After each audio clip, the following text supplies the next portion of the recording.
সোমবার নীল ষষ্ঠী পুজোর দিন মন্দির প্রাঙ্গণও বাদ গেল না রাজনৈতিক স্লোগানের খোঁচা থেকে। চুঁচুড়া প্রসিদ্ধ শান্তিরেশ্বর তলায় নীল ষষ্ঠী পুজো দিতে যান বিজেপি প্রার্থী সুবীর নাগ। সেখানে জনসংযোগ সহ বিভিন্ন মানুষের সঙ্গে কথা বলে শিব পুজো করেন তিনি। তাদের সঙ্গে তৃণমূলের একটি জল ছত্রে গিয়ে সেখানে জল বাতাসা খান বিজেপি প্রার্থী। সৌজন্যতা দেখে কর্মীরা একসময় জয় শ্রীরাম স্লোগান দেওয়া শুরু করে। অপর দিক থেকে জয় বাংলা স্লোগানও উঠে আসে তৃণমূল কর্মীদের মধ্যে থেকে। তারপর হর হর মহাদেব স্লোগানও দিতে দেখা যায় বিজেপি প্রার্থী সহ বিজেপি কর্মী সমর্থকদের।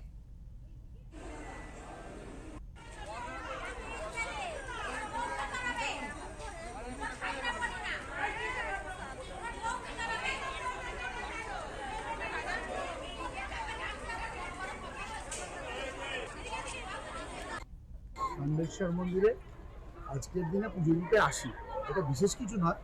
তবে এবছর বিশেষ মনে হচ্ছে কারণ একটাই, আমি চুঁচুড়া বিধানসভার ভারতীয় জনতা পার্টির প্রার্থী, তাই সবার সাথে আসছি, জনসংযোগ হচ্ছে, মানুষের সাথে সম্পর্ক হচ্ছে, তার সাথে বাবার আশীর্বাদ কৃপা করলাম। শান্তিরেশ্বর বাবার মাথায় জল ঢেলে আমাদের চুঁচুড়াবাসীর মঙ্গল কামনা করলাম।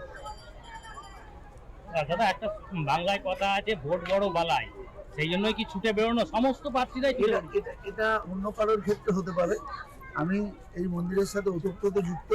একবার মন্দির কমিটিকে জিজ্ঞেস করুন, শিবরাত্রি থেকে শ্রাবণ মাসের সোমবার থেকে শুরু করে যারা আমার সাথে পরিচিত বা আমার যারা সমাজ বান্ধবের বন্ধু তারা জানে আমি ভক্তবৎসল মানুষ।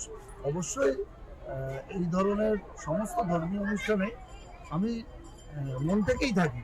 এটা ভোটের জন্য কিছু বিষয় না, প্রতি বছরই থাকি।